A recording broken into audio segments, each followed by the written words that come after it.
3 de novembro, os Estados Unidos vão às urnas escolher quem será presidente do país pelos próximos 4 anos.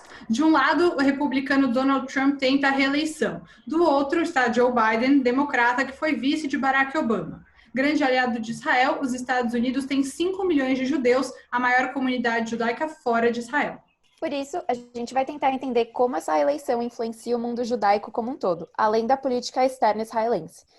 Esse é o E Eu Com Isso, podcast do Instituto Brasil-Israel. Eu sou Ana Clara Buchmann, mais conhecida como Malca, ativista comunitária de longa data. E eu sou Anita Efraim, sou jornalista. E o nosso convidado hoje é o Roberto Simon. Ele é diretor sênior de políticas públicas do Conselho das Américas de Nova York e é analista de política internacional, além de mestre em políticas públicas pela Universidade de Harvard. Muito obrigada por aceitar o nosso convite para esclarecer algumas dessas questões dos Estados Unidos hoje, Roberto.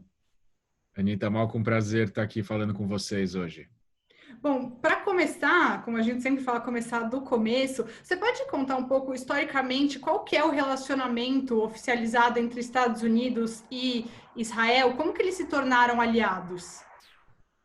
É uma pergunta interessante, porque a gente olha as notícias hoje em dia e pensa que Israel e Estados Unidos sempre foram muito próximos. E a verdade é que não é bem assim, né? Até a Guerra dos Seis Dias, no final dos anos 60 e 67, o Israel tinha relações boas com os Estados Unidos, mas não era uma proximidade total, né? A gente estava no começo da Guerra Fria, os Estados Unidos ainda estavam muito preocupados em consolidar sua influência sobre o mundo árabe, garantindo o suprimento de petróleo, e Israel tinha relações muito boas também com outros países como França, tinha relações muito, muito próximas da França, da Inglaterra também, tanto que, por exemplo, se a gente olha a Guerra de Suez, Israel lutou ao lado da França e da Inglaterra e os Estados Unidos condenaram a guerra, no final pararam a guerra com uma resolução do Conselho de Segurança e outras coisas. Mas com o passar do tempo, sobretudo depois da Guerra dos Seis Dias, começou uma aproximação muito forte e ainda dentro dessa lógica de Guerra Fria, Israel se converteu num dos grandes pontos de apoio, uma das grandes alianças dos Estados Unidos no Oriente Médio, juntamente com outras, tipo a Arábia Saudita, que era um dos outros grandes pontos de apoio, Irã até a Revolução de 79, e isso foi crescendo. Claro que, além de estados, existem pessoas, e como você disse, você tem uma presença judaica muito forte aqui nos Estados Unidos, um peso eleitoral judaico forte, líderes judeus nas mais diversas áreas. Então, quer dizer, criou-se uma relação de enorme proximidade que vem, eu diria, dos anos 90. Mesmo se você olhar o governo do Bush pai, ele era ainda um governo que exercia grande pressão sobre Israel, era um governo que em alguns momentos, pensando no começo dos acordos de paz, dos acordos de Madrid, por exemplo, começo dos anos 90, era um governo que exercia enorme pressão sobre Israel, colocava Israel contra a parede em relação aos assentamentos, mas desde lá, quer dizer, nesses 20, 30 anos que se passaram, os dois países foram se aproximando cada vez mais, tanto com governos democratas quanto com governos republicanos, e hoje, quer dizer, o Congresso americano tem uma posição muito pró-Israel, e com Donald Trump a coisa se tornou ainda mais extremada, eu diria muito mais próxima do Netanyahu. Aí tem mil viradas, etc. Por exemplo, o Netanyahu tinha uma relação muito difícil com o Obama, mas isso não quer dizer que com Israel a coisa era ruim. Israel e os Estados Unidos colaboraram muito, por exemplo, na questão do programa nuclear iraniano, mas o Netanyahu era contra o acordo que foi firmado com o Irã para que o Irã parasse em algumas partes o programa nuclear iraniano, e o Trump levou essa relação aí para uns extremos novos, eu diria. E, claro, eu esqueci de mencionar algo fundamental, que não é só o eleitorado judaico, né? Um dos grandes players aí também é o eleitorado evangélico nos Estados Unidos, que é extremamente pró-Israel, mas por pró-Israel quero dizer muito alinhado à agenda do Netanyahu, que é uma agenda particular, que não necessariamente converge com a maior parte, o eleitor médio judeu americano. Perfeito. E aí, falando de eleitor médio americano, a gente tem um perfil da comunidade judaica norte-americana? Eles têm um partido em que eles votam? Ou um candidato que é de preferência da comunidade judaica americana hoje? Então, é muito difícil falar num eleitor médio judeu-americano, porque tem tanto judeu aqui que quando a gente pensa em médias, geralmente a gente não, né, não consegue capturar a realidade. Mas a questão é que os judeus sempre votaram maciçamente no Partido Democrata. Se você olhar, por exemplo, quando o Gore disputou contra o Bush, nos anos 2000, 80% dos judeus votaram Gore. Depois baixou um pouquinho, algo como 75% dos judeus votaram para o Kerry, contra o Bush filho. O Obama voltou a ganhar quase 80% do voto judaico. E mesmo agora, quando foi Hillary contra Trump, mais de 70% dos judeus americanos votaram democrata de novo. E é de se esperar, eu diria, que esse número vai ser ainda maior agora com o Joe Biden, se você parar para analisar. Eu não vi as últimas pesquisas ou pesquisas que têm um breakout assim um breakdown de religião, né? Mas comparado a outros grupos religiosos, judeus são muito mais democratas do que protestantes, do que católicos e do que ateus. É interessante que diferença, ver né, do que a gente vê no Brasil. Sim, é bem diferente. Mas é uma diferença, então, isso que eu acho que é interessante discutir aqui, porque por que os judeus votam mais democratas? O que eu vou propor aqui é que não tem a ver com a religião, tem a ver com onde eles estão nos Estados Unidos, com o perfil de renda, de educação e com os interesses deles que não são necessariamente ligados à religião ou ao apoio a Israel ou esse tipo de coisa. Se você pegar um judeu de Nova York com um perfil, com uma renda X e que ele mora num bairro X, e você comparar com um não-judeu, com o mesmo perfil de renda, com o mesmo nível de educação, o padrão de voto deles é muito parecido. Assim como se você olhar para alguém do Alabama, um judeu ou não judeu, com perfil de renda, etc., ele vai ser parecido também. E talvez, se você pegar o judeu do Alabama e comparar com o judeu de Nova York, talvez eles sejam diferentes. O que eu estou falando é que na hora de votar, não necessariamente as pessoas colocam a identidade judaica deles em primeiro lugar, né? Sim. As Até pessoas porque têm... quem é americano é muito americano, né? Eles sempre colocam os Estados Unidos na frente a maioria das vezes, né? Eu não acho nem que é uma questão de americano ou judeu, é uma questão... A gente tem múltiplas identidades, né? Assim, você pode ser homem, mulher, branco, preto, de outra cor, você pode ser rico, você pode ser pobre, você pode ser bem educado, mal educado, ou baixa educação, você pode ter interesses de política externa, ou talvez o que realmente importa para você é o meio ambiente. Quer dizer, quando você vota, você pensa em todas essas coisas, né? A gente olhar para o eleitorado judeu e achar que ele, porque é judeu, vai votar de tal forma, é estranho, ou É nem estranho. sempre é E o caso. acho que tem até um dado bem interessante para a gente trazer aqui, que nas últimas Pew Researches, que é aí um órgão que faz bastante pesquisa sobre a comunidade judaica americana, cada vez mais aparece que os jovens americanos hoje, eles estão cada vez mais desconectados com a ideia dos Estados Unidos e Israel. Eles não sentem que tem uma conexão direta nisso e algo que eles valorizam diretamente na vida deles. Sim, hoje em dia, perfeito o que você falou. Hoje em dia, a conexão, ou o sionismo, por assim dizer, dos jovens americanos é muito diferente do que era nos anos 70, por exemplo, nesse pós-Guerra dos Seis Dias, etc. Sim. Então, quer dizer, é difícil a gente falar de um voto judaico nos Estados Unidos, né? Até porque você tem republicanos, grandes doadores de campanha republicanos que são judeus, pessoas com papel importante dentro do partido e com organização de base do Partido Republicano também são judeus. Eu tenho a impressão, embora não conheça os dados exatamente, que judeus ortodoxos tendem a ser mais republicanos do que judeus de reforma ou laicos aqui nos Estados Unidos. Mas, de novo, eu acho que o grande fator explicativo não é a identidade religiosa, é onde eles estão a formação escolar, se eles estão em Nova York, na Califórnia, se eles têm ensino superior completo, a formação acadêmica que eles têm, esse tipo de coisa que é realmente o fator decisivo. E, de fato, a maioria dos judeus estão nas duas costas americanas, né?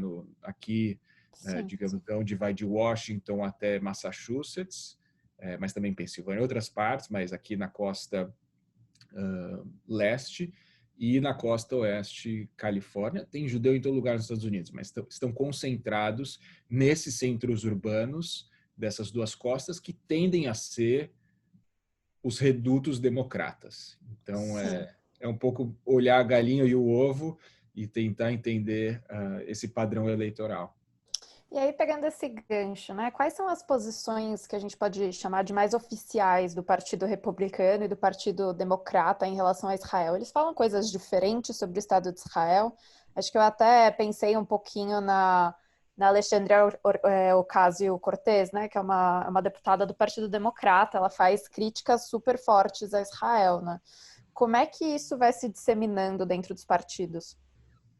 Eu acho que tem várias vozes no Partido Democrata, e a Ocasio-Cortez, claro, fala de uma parte do Partido Democrata, que é a parte mais à esquerda e mais jovem, né? Que ganhou uma importância renovada, e você tem os democratas mais establishment, como o próprio candidato Joe Biden, que foi vice-presidente, etc., de uma outra geração. Olhando só para comparar esses dois lados, eu acho que se você olhar para a esquerda do Partido Democrata, a relação com Israel é mais pró-Israel do que a esquerda em outros lugares do mundo. Uhum. Quer dizer, a base da crítica da Ocasio-Cortez, do próprio Bernie Sanders e de outros aqui, é a solução de dois estados e o reconhecimento de Israel de existir como uma democracia judaica no Oriente Médio, dentro das fronteiras de 67. O que a gente vê em vários partidos de esquerda na Europa, na América Latina, de extrema esquerda, que às vezes estão alinhados com parte dessa agenda da esquerda mais dura aqui dos Estados Unidos, é uma quase negação do direito de existência do Estado de Israel. Isso não existe oficialmente ou dentro do Congresso americano de maneira nenhuma, e se alguém falar isso explicitamente, vai ser completamente atacado dentro do Partido Democrata, algo que está fora, digamos, do jogo e das linhas aceitas dentro dessa grande diversidade que é o Partido Democrata hoje em dia. E você tem aí, digamos, no establishment democrata, posições que são mais alinhadas ao mainstream israelense, eu diria, como, por exemplo, uma posição muito mais dura contra o Irã, de confrontar o Irã e impedir que o Irã tenha uma capacidade nuclear a qualquer custo. Quer dizer, essa era a ênfase do governo Obama.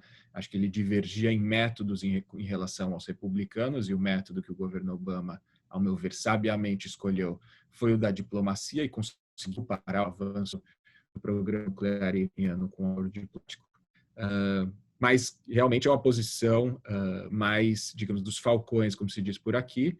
Lembrando que parte do Partido Democrata, por exemplo, apoiou a guerra no Iraque, e que tem uma visão, digamos, de uma presença mais assertiva dos Estados Unidos no Oriente Médio, enfim, mais alinhada aí com o establishment israelense. E aí você olha o Partido Republicano mudou dramaticamente nos últimos anos por causa do Trump.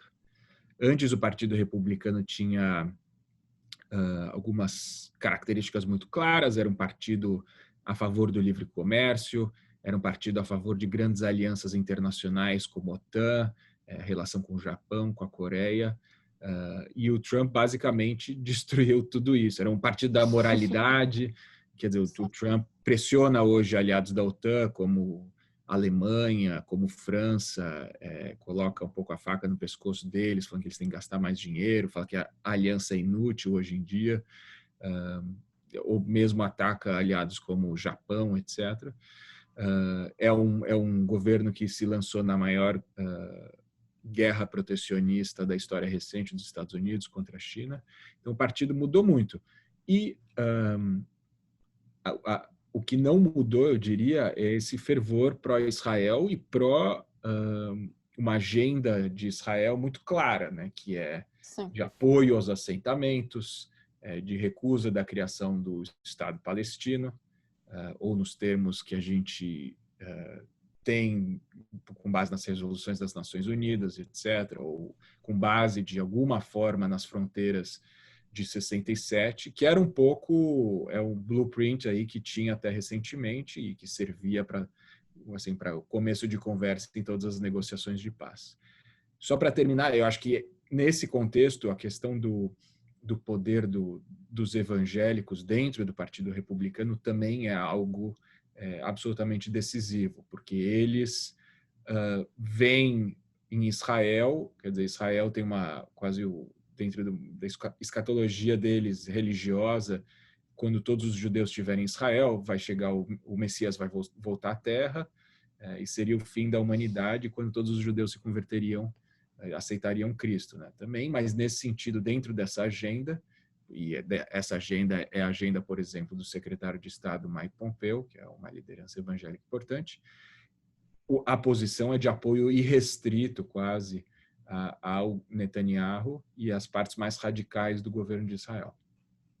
É um pouco esquizofrênico isso, né? Assim, na minha humilde opinião, não sou ninguém, mas é muito louco que eles se aliem, tipo, o primeiro-ministro do Estado judeu se alia a pessoas que acham que todos os judeus vão se converter. Enfim, eu não vou nem entrar Todos nesse fazer aliar. Exatamente. Bom, enfim, daqui a pouco a gente fala um pouco mais sobre os evangélicos, mas agora eu queria te perguntar um pouquinho, Roberto, sobre a questão dos vices, né? O vice do Trump, Mike Pence, e no lado do Biden, a Kamala Harris, que é uma mulher negra, a primeira mulher, seria, né, a primeira vice-presidente mulher negra dos Estados Unidos. Eles têm alguma influência nessa relação entre judeus e os candidatos, ou os candidatos e Israel? Você falou um pouquinho do secretário de Estado, do Mike Pompeo, e os vices, eles têm alguma influência nesse sentido dos dois lados? A gente estava esperando muito esse anúncio de vice, né? Então, a gente tem que saber o que muda com isso. Então, é uma pergunta interessante, porque o Pence, ele é também ultra-religioso e também partidário dessa visão muito religiosa sobre Israel e sobre a necessidade de uma aliança incondicional com Israel, em razão da identidade religiosa dos Estados Unidos, ou que seja, ou um pouco o argumento não ser... Quando o Pence fala de Israel, ele não fala de interesses estratégicos ou de diplomacia pura e simples americana, mas ele fala numa missão religiosa de apoio à Terra Prometida e etc. A diplomacia tem sido algo meio nebuloso, né, nos últimos tempos, pelo menos nos últimos 4 anos, até se a gente falar dos Estados Unidos, Brasil. E não é só nos Estados Unidos, né? Mas ele, quer dizer, ele é um líder evangélico importante e uma pessoa com uma leitura religiosa muito, muito rigorosa, muito conservadora, e dentro desse contexto é uma força muito pró-Israel dentro da Casa Branca também. A Kamala Harris é interessante que o marido dela é judeu. E ela, né, ela não só ela é filha... Ela descende de jamaicanos e de indianos.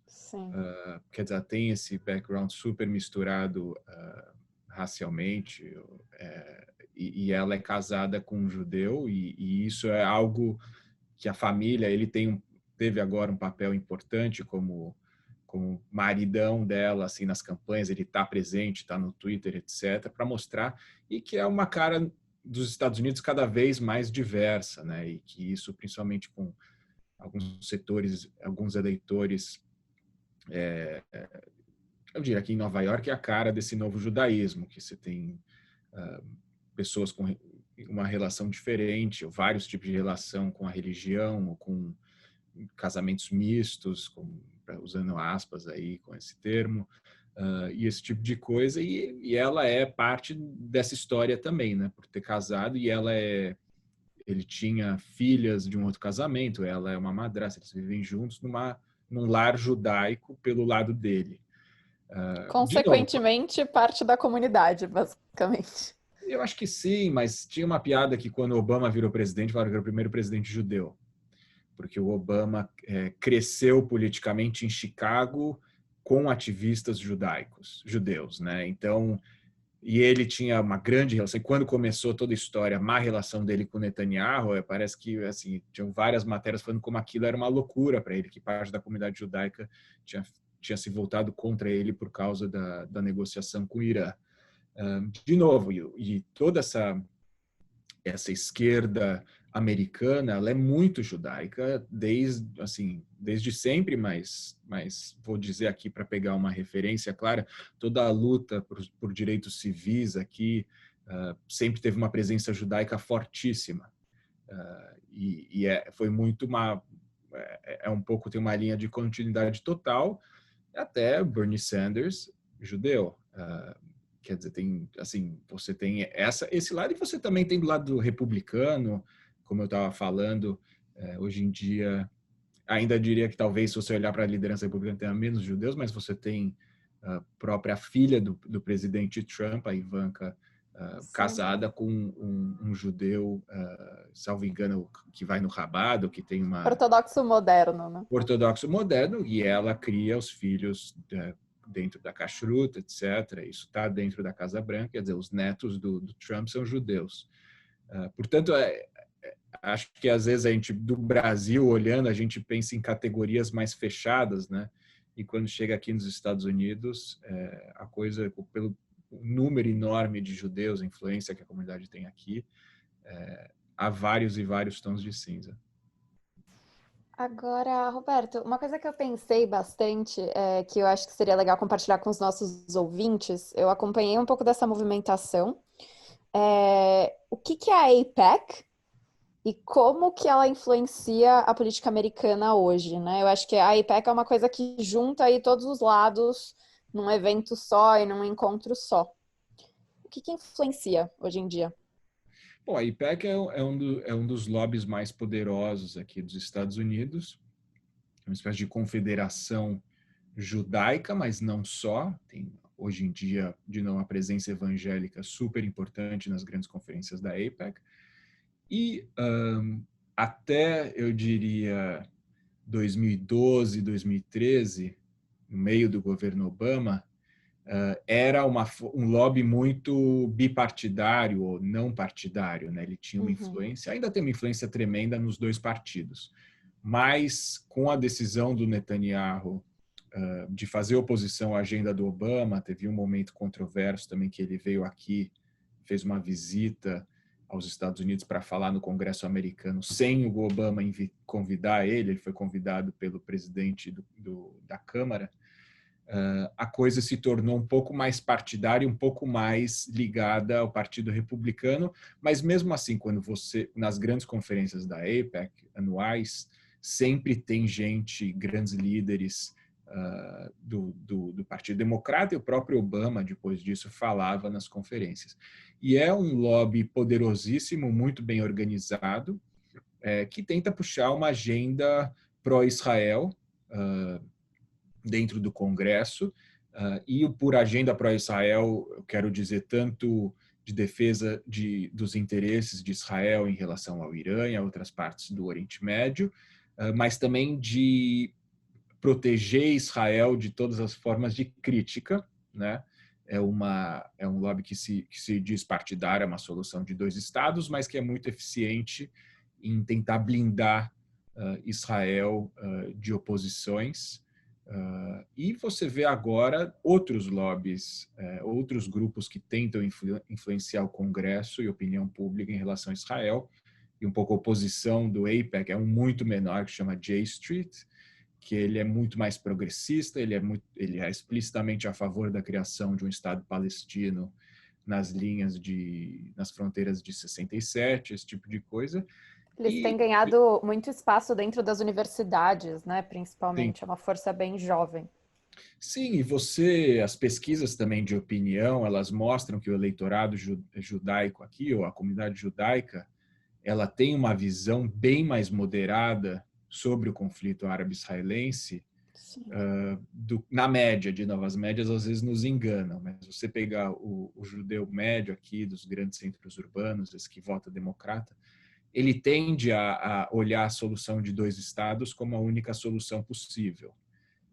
e ele aceita termos como discutir futuro dos refugiados palestinos, formas de compensação, o que a gente chamava por solução de dois estados, e as pessoas acho que entendiam os termos até meio recentemente. Acho que agora a gente está cada vez mais distante disso. Mas eu não acredito que a maioria dos judeus aqui tenha uma visão muito radical em relação à anexação de territórios, por exemplo, Cisjordânia, algo que o Netanyahu estava prestes a fazer até recentemente, e esse tipo de coisa, embora, de novo, se você pensar em massa crítica, você tem muito judeu que apoia isso também aqui nos Estados Unidos. Nas médias e as maiorias aqui, mas isso às vezes fica um pouco, se perde um pouco no ar, porque os grupos mais organizados aqui, tipo o AIPAC, eles têm essa agenda muito clara de defesa intransigente dos interesses do governo israelense. É bem curioso, pessoal, que AIPAC nos Estados Unidos é quase como se fosse um festival Carmel aqui em São Paulo. Vai todo mundo, desde os mais novos aos mais velhos, tá todo mundo no AIPAC. É algo que realmente as pessoas se movem para estar nesse espaço. Elas só não dançam, então, aparentemente. Elas só não dançam. Tá, entendi. E já aproveitando que você estava falando do governo israelense, queria falar sobre os grandes apoiadores do governo israelense, mais que todo mundo, que são os evangélicos. Você começou já a falar um pouco sobre isso, queria aprofundar nessa questão. A gente sabe que no Brasil, muitos políticos usam o discurso de apoio aos judeus, não pelo voto dos judeus, até porque não é que nem nos Estados Unidos, que tem 5 milhões de judeus, não, no Brasil tem acho que 120 mil judeus, mas eles estão buscando a aprovação dos evangélicos. Como você falou, isso também acontece nos Estados Unidos. Qual que é o papel fundamental disso na eleição? Bom, na que está chegando, obviamente, que é o nosso foco, mas no geral, tem esse interesse, essa busca? Quantos evangélicos tem nos Estados Unidos? Eu nem sei esse dado. É mais do que os judeus ou não? Com certeza eles estão mais. Crescendo. Mais? Tá. Com certeza mais. Eu não tenho o número exato aqui, mas muito mais. Bom, você tem mais de 5 milhões, é muito. Já são 9 milhões, sei lá. Se for a mesma coisa, já são 10 milhões de votos, sei lá. Né? Então... Aí acho que também a gente tem que só qualificar o que a gente está chamando de evangélico. Eu estou chamando de evangélico quem não é católico. Isso inclui protestante, formas de cristianismo que não são o catolicismo fundamentalmente. Então, os Estados Unidos foram fundados por evangélicos, por assim dizer. E depois, claro, receberam grandes ondas migratórias de católicos, e foi um país que assim, a pedra fundamental foi a tolerância religiosa, né? Porque estavam fugindo de perseguições na Europa, na Inglaterra, mais especificamente em outras partes da Europa depois, para fundar aqui as colônias, e disso nasceu os Estados Unidos. O eleitorado evangélico é absolutamente crítico e sempre foi, mas ele se tornou cada vez mais envolvido com Israel. Né? Esse novos evangélicos, por assim dizer, são muito apegados a Israel, vão muito a Israel e têm uma conexão muito forte, um pouco isso que a gente estava discutindo, por questões religiosas mesmo. Né? Não é apenas uma noção de que Israel é um grande aliado dos Estados Unidos contra inimigos americanos como, sei lá, Irã, Hezbollah, etc. Não é só o argumento estratégico, mas é um argumento de identidade religiosa. Hoje em dia, essa visão de Israel ela vem acompanhada de uma agenda ultraconservadora em várias áreas, como direitos reprodutivos, o que for. Quer dizer, esse eleitorado evangélico ele se tornou o núcleo duro do Partido Republicano, né? Então muito poderoso, e ele é uma das forças motrizes aí do governo Trump, mas ele era também muito poderoso no governo Bush filho e Bush pai, mas o poder, claro, aumentou, mas ele sempre teve muito presente. Acho que no Brasil essa devoção de grupos evangélicos também, acho que é importante evitar generalizações, né? A gente tem grupos evangélicos aqui também que são totalmente a favor de uma solução de 2 estados, que acham importante a criação do Estado palestino e tudo mais. Eu estou falando os mais exaltados, os que mais chamam a atenção, os que mais pautam a discussão política, eles são extremamente pró-Israel.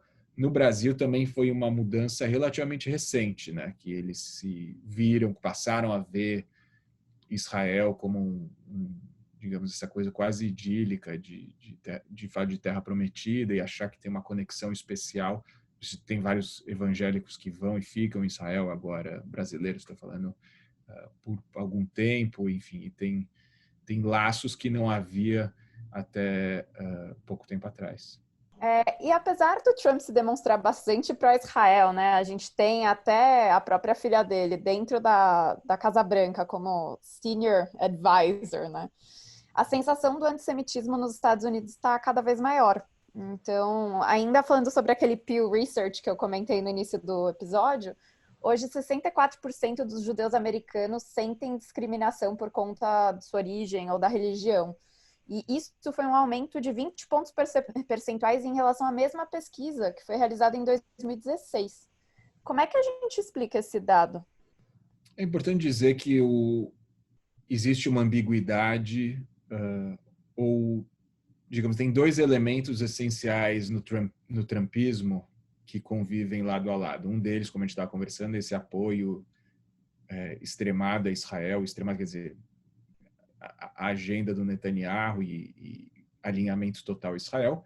E o outro é um governo republicano que flerta repetidamente com a extrema-direita, incluindo, em alguns momentos, com grupos neonazistas americanos. E acho que o grande momento disso foram os protestos em Charlottesville, quando Trump foi incapaz de condenar supremacistas brancos que haviam assassinado uma mulher que protestava. E isso foi um choque, imaginam, demorou para condenar, falou que havia pessoas boas dos dois lados protestando, mas isso diz respeito a esse esforço permanente do governo Trump de flertar com grupos de extrema direita que agora estão nas ruas de lugares protestando em defesa do Trump e contra os antifas, né? Essa é a grande disputa aqui nas ruas de algumas cidades americanas, não de Nova York, mas de outras cidades. E um pouco também eu acho que a gente precisa assim, ser explícito que a visão de mundo propalada em canais como Fox News, ela traz elementos, eu diria, históricos do antissemitismo. O que eu quero dizer com isso, e vou qualificar com muito cuidado, boa parte da narrativa do Trump, outro dia, eu vou te dar um exemplo concreto, num dos principais programas da Fox News, havia uma das grandes dos argumentos era que o Biden é um candidato fantoche na mão de banqueiros bilionários como George Soros e de comunistas bolcheviques como Alexandria Ocasio-Cortez e outros. Uau. E, na verdade, velhas narrativas, né? Já ouvimos isso antes. Então, que na verdade, isso estou falando no prime time da Fox, passando a hora que as pessoas realmente veem TV, Fox News, o canal mais assistido dos Estados Unidos, e essa ideia de que no final o Biden não é nada mais do que uma marionete na mão de uma conspiração internacional entre grandes capitalistas e grandes bolchevistas, e algo que, né, de alguma forma, nos lembra de momentos terríveis de antissemitismo europeu, que era um pouco esse o discurso. Você olhar o protocolo do Saducião, escrito na Rússia czarista, ou se você olhar o antissemitismo na Alemanha do começo do século XX, na França do começo do século XX, ou mesmo na Alemanha nazista, essa era a imagem do judeu capitalista e o judeu comunista ao mesmo tempo, que estava fazendo maquinações por trás, nos bastidores, para controlar a vida do cidadão de bem e desvirtuar os valores cristãos, os valores da terra, etc. E o que mais me chamou a atenção é que apresentava uma foto com 6 pessoas, das quais 3 eram judeus fazendo essa maquinação, que era Bernie Sanders, o Bloomberg, que agora que foi um dos pré-candidatos democratas e agora é um dos grandes doadores democratas, e o Bernie Sanders. Então, esse framework, essa visão de mundo antissemita, ela está adaptada aos novos tempos, mas ela traz ecos de um passado um passado horrível, né? que foi o passado de antissemitismo e que tem uma mentalidade conspirativa que ela é a mesma, na minha opinião. Tirando um pouco o antissemitismo explícito, mas ele está implícito, né? Então, eu vejo, então você tem um governo que é absolutamente pró-Israel, em algumas coisas, de novo, pró-Netanyahu, mas que joga com esse jogo de grandes cenários e ideias que foram criadas, gestadas e criadas pelo pior tipo de antissemitismo que já existiu. Acho que quando a gente vai pensar, né, Charlottesville foi, acho que um spoiler do que a gente ia ver da gestão Trump e do quanto a sociedade americana agora está muito fraturada, né, em termos de racismo e discriminação. O racismo é uma parte constituinte dos Estados Unidos. Hoje em dia, na forma mais cruel, ele é contra negros, porque ele é um racismo estrutural e é um racismo que tem consequências socioeconômicas imensas, em termos do sistema criminal americano, de prisão em massa de jovens negros, de uma forma muito diferente do que jovens brancos que cometem o mesmo tipo de crimes, etc. Mas o antissemitismo sempre existiu nos Estados Unidos, desde Ku Klux Klan até novas formas de antissemitismo, e aqui a gente tem uma história de terrorismo de extrema-direita. Até os anos 90 houve atentados importantes cometidos por radicais de extrema-direita que eram antissemitas. E agora eles se sentiram representados de alguma forma em partes do governo Trump, embora, de novo, a coisa seja muito contraditória, porque ao mesmo tempo você tinha pessoas dentro da Casa Branca que eram judeus, ou judeus até religiosos, ou pessoas que se identificavam publicamente como judeus. Mas sempre o Trump, o que me incomoda muito, por exemplo, às vezes quando o Trump fala ao eleitorado judaico, ele fala o seu país como Israel. Quando ele foi, o Gary Cohn, por exemplo, que era o principal assessor econômico, quando ele foi sair do governo, o Trump chamou ele de globalista. A ideia, você chamar um judeu de globalista, com o estigma do judeu cosmopolita, etc., para mim é chocante. E para mim denota um antissemitismo não implícito, mas uma visão antissemita. Quer dizer, é uma opinião pessoal minha, mas eu acho que ela tem base nos fatos. E indo para a questão de Israel, Roberto, a gente viu que nos últimos dias o Trump se envolveu bastante em ajudar Israel a normalizar relações diplomáticas com outros países do Oriente Médio. Não vou chamar aqui de acordo de paz, porque quem ouve eu com isso já sabe que não são acordos de paz, já que nunca houve guerra. Mas, enfim, o que representaria para Israel uma possível troca do comando dos Estados Unidos? E também já vou lembrar aqui que no início de 2020 o Trump tentou propor um plano de paz entre Israel e Palestina, e já quero saber, bom, você falou um pouquinho, mas como é que os candidatos que estão aspirando ao poder nos Estados Unidos levam esse tema? Então, são duas perguntas, né? Como é que a saída do Trump muda a questão de Israel no Oriente Médio, e como que está a principal questão do Oriente Médio na pauta dos candidatos, que é a questão palestina? De novo, eu volto ao ponto que eu falei, que aqui a aliança entre Israel, aliança não formal, mas a relação muito próxima entre Estados Unidos e Israel, ela vai muito além da filiação partidária, né? A gente viu sucessivos governos democratas terem relações excelentes com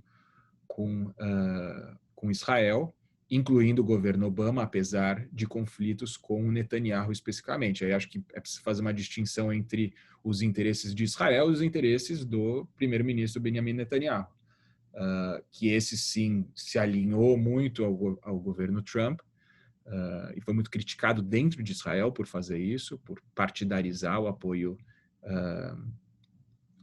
a Israel, ou forçar a barra nesse sentido. Portanto, eu faria uma distinção. Eu, pessoalmente, acredito que é no interesse nacional de Israel ter uma solução de dois estados que inclua a questão do Estado palestino, que é a única forma de ter um Estado que é judaico, democrático, e que faz sentido para a maior parte da comunidade judaica global. Mas, aparentemente, não é essa a agenda do governo Netanyahu. É um governo que quer consolidar a presença em partes da Cisjordânia, ou em toda a Cisjordânia, e quer também, enfim, ter uma política, digamos, complicada com Gaza. Eu já estive em Gaza como jornalista 2 vezes, enfim, conheci a fundo a situação lá alguns anos atrás e me parece que é insustentável no médio e longo prazo. A gente está numa trajetória que vai ser trágica para a ideia de uma democracia judaica no Oriente Médio. Mas, de qualquer forma, voltando à tua pergunta inicial, eu fiquei muito feliz e acho que é uma notícia muito positiva para Israel, a normalização dos laços com essas duas monarquias do Golfo, desde que ela não venha em detrimento, de novo, da criação do Estado palestino, da solução de dois estados que sejam democracias vivendo em paz e segurança entre si.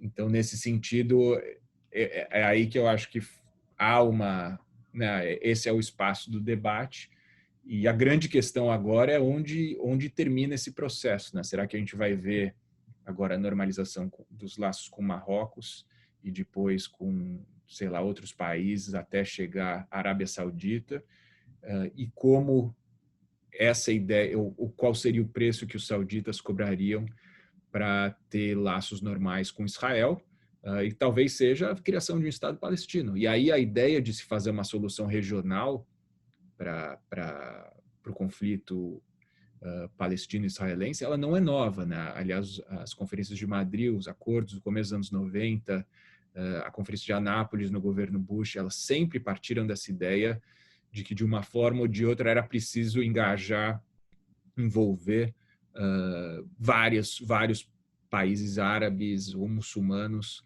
da região, trazê-los para perto e fazer um arranjo realmente regional para sustentar a paz entre os dois lados. E talvez essa seja a única solução daqui para frente, torço que seja. Bom, agora para a gente ir finalizando, tá, Roberto? Nossa, adorei nossa conversa hoje.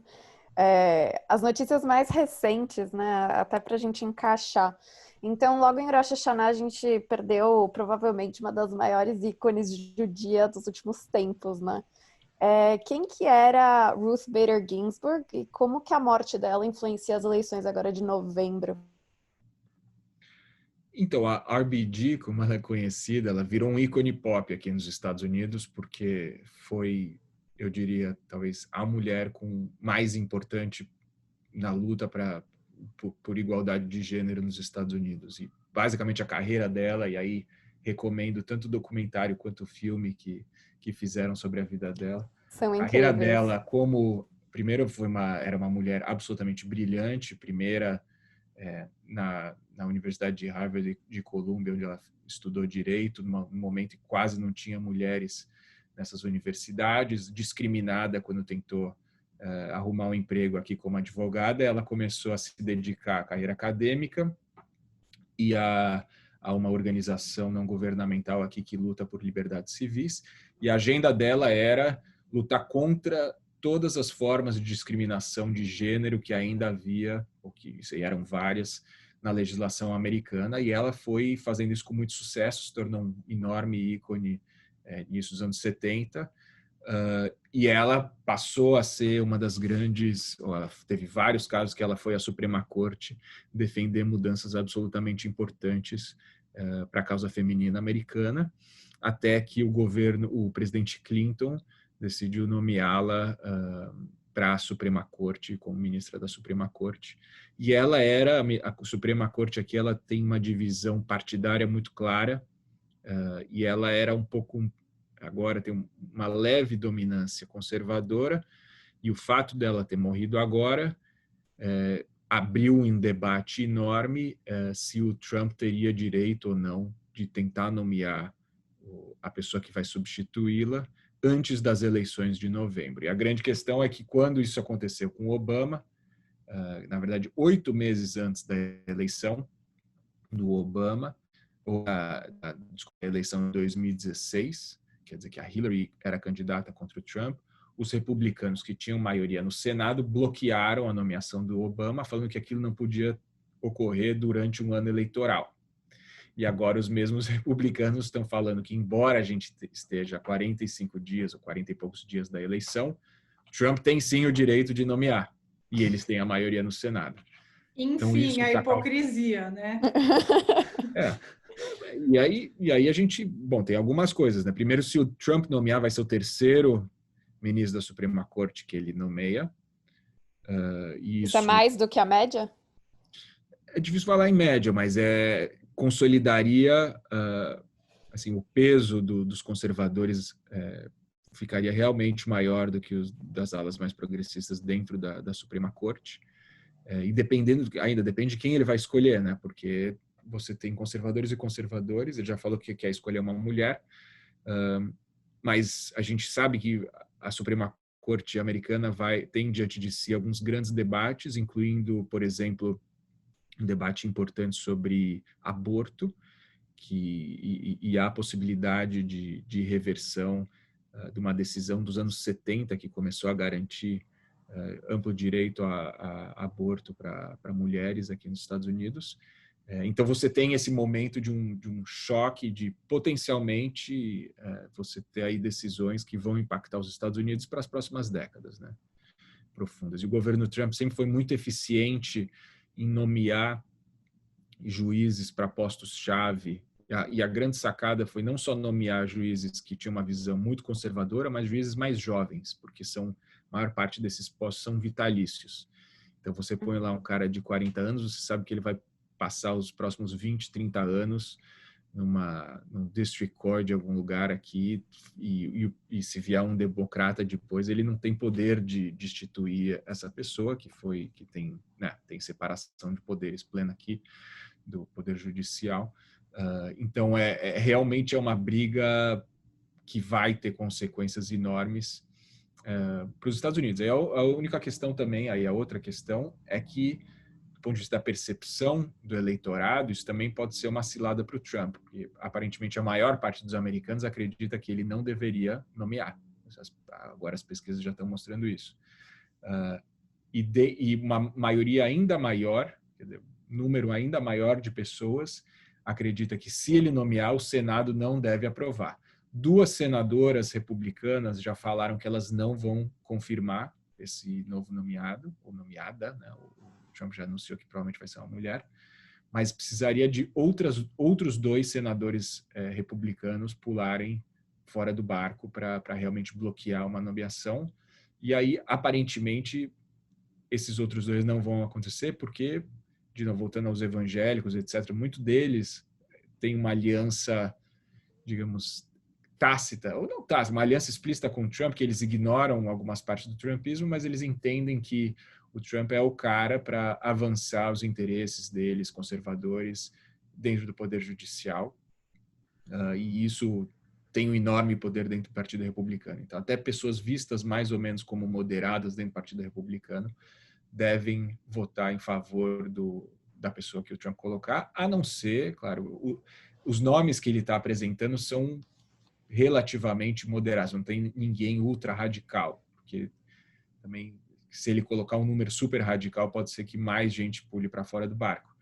Mas se ele está circulando o nome de 2 mulheres que são juízas já, que são vistas como pessoas capazes, com notório saber jurídico, etc., elementos fundamentais para uma nomeação, e aí ele vai nomear o 3º ministro da Suprema Corte.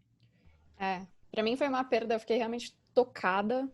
Para quem acompanha um pouquinho o trabalho dela, a gente deixa aqui registrado para assistir o documentário sobre ela, RBG ou RBG, e On the Basis of Sex também, que é a parte mais dramatizada, talvez, da vida dela.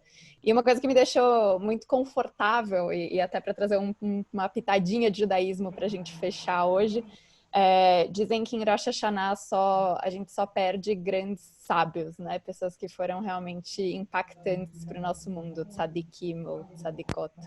Então, isso me trouxe um conforto muito grande depois que eu recebi a notícia. E uma coisa que a Marília sempre fala, a Marília Neusten, que trabalha no IB, que foi inclusive quem convidou o Roberto, quem trouxe essa... Assim, olha, primeiro já vou agradecer a Marília pela indicação, porque foi demais, foi um grande prazer, e a Marília sempre fala que quando acontece muito nesse cenário antissemita, muitas vezes quando uma pessoa faz coisas absurdas, sempre lembram que é judeu, e quando é uma pessoa como a RBG, as pessoas pouco dizem que era uma pessoa de origem judaica. Então, acho muito importante também a gente, como IB, trazer essa informação. E, enfim, para finalizar, Roberto, muito obrigada pelo seu tempo, por aceitar falar com a gente. Foi um grande prazer e tenho certeza que quem acompanhou a gente até aqui está muito melhor informado sobre a eleição americana. E lembrando que Joe Biden está na frente, mas que em 2016 a Hillary ganhou no voto popular, perdeu no colégio eleitoral. Então, a eleição americana é uma grande incógnita por essa votação indireta, né?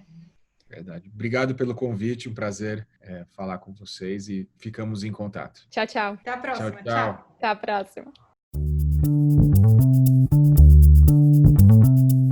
Oi, gente, aqui quem fala é a Marília Neusten, eu sou jornalista, sou da equipe do Instituto Brasil Israel e também tenho o privilégio de fazer parte dessa equipe da produção do podcast Eu Com Isso. Eu vim aqui para trazer a notícia, como a Malca já colocou para vocês no fim do programa, da morte da juíza americana Ruth Bader Ginsburg nesse Rosh Hashanah. I graduated from law school in 1959. There were no anti-discrimination laws, and employers were upfront that they did not want a woman. And even if they would risk taking a chance on a woman, they surely would not take a chance on a mother with a 4-year-old child. My object and the object of the women in my class was to get a job, and that was no mean feat. President Clinton called me late one Sunday evening and said, "Ruth, I have chosen you as my nominee for the court." I was on cloud nine, being part of an institution that's respected all over the world. It's the hardest and the best job I've ever had.